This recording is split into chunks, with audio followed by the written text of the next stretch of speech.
correspondence letters. Now, there are three main areas I want to cover. What are these letters? What do we need to do to get them up and running? And what features have we requested and included?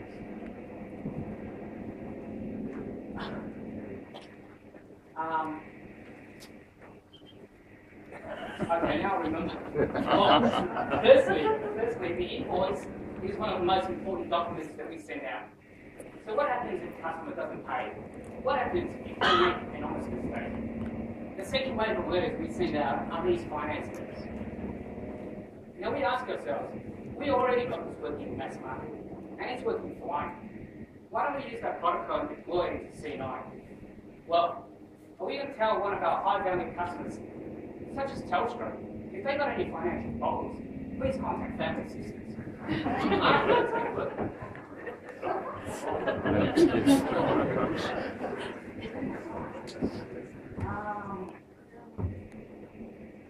Also, we've got to work in parallel with the building team, because essentially we've got to design it to be a family group of documents. Now also, while we're at it, why don't we use these letters as a mechanics to improve the credit collection process? How do we do this? Well, why not limit a customer to not pay by direct debit when this bounced previously, when he had literally tried to pay by direct debit? So we've got a couple of things to think about. Well, what are these letters? There are three main streams. There are returns, a customer's paid, but it never ends up on our ledgers. Dummies, customer never paid at all. And installment plans has a 2 words yes, plans of installments. Why have we got a variety of returns? Well, some customers pay by check, others by bank, credit card. You've got active and inactive customers. Dummies, you've got reminders, disconnection levels, and breakage of installment plans. Installment plans, much simpler, just one for active and one for inactive.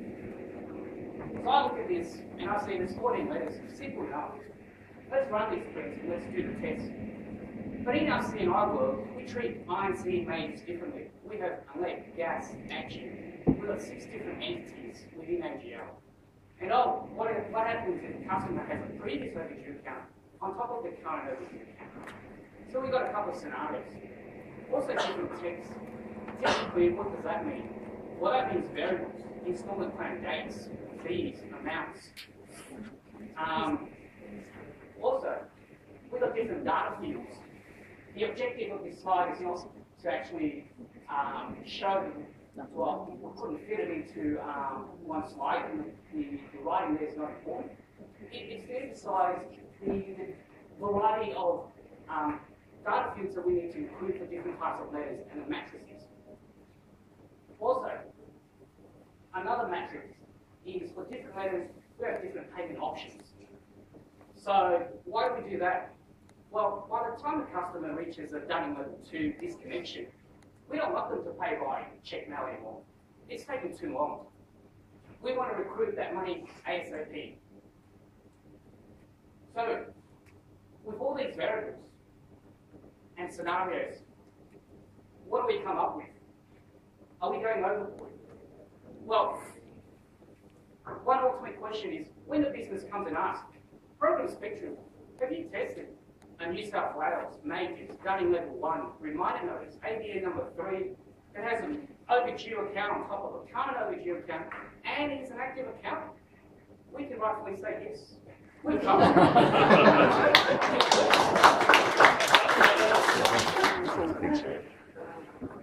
Okay, so who's involved in this? Well, we got Cellmatch, which is our print house, and we know they'll print virtually anything we tell them. But we've got to be clear. We've got to define the rules, the parameters. That's where TCS comes in. And you've got a couple of names up there, Amlan, Amitash, Arajit, Andre, and some more offshore. They actually do the functional designs, technical designs, what to map, what to print. For an INC customers, please suppress this text. For majors, please print the account manager's land number instead of his mobile, and so forth. FICA, which is our finance team, which define business rules. And we get a lot of help from Derek Havelock and his credit team. essentially that is what they project that they want on the natives.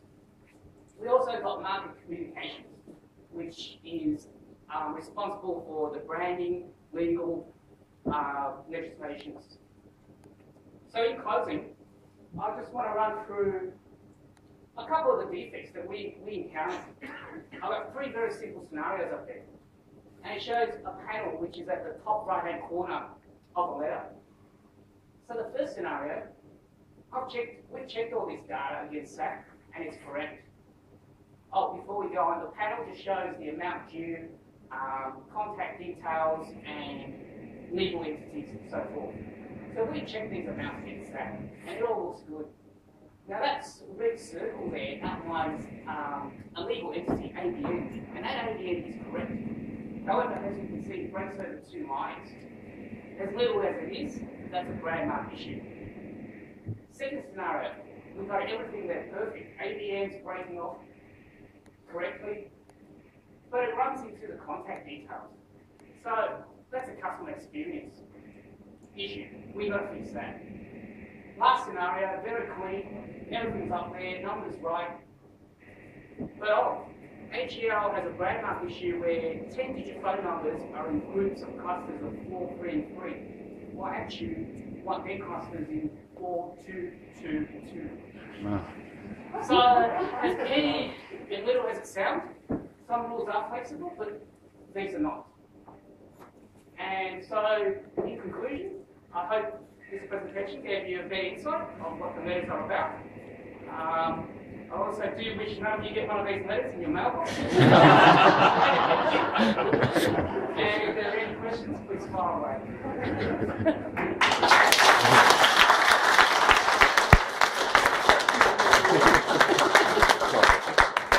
Thank you very much, William. I'm very pleased.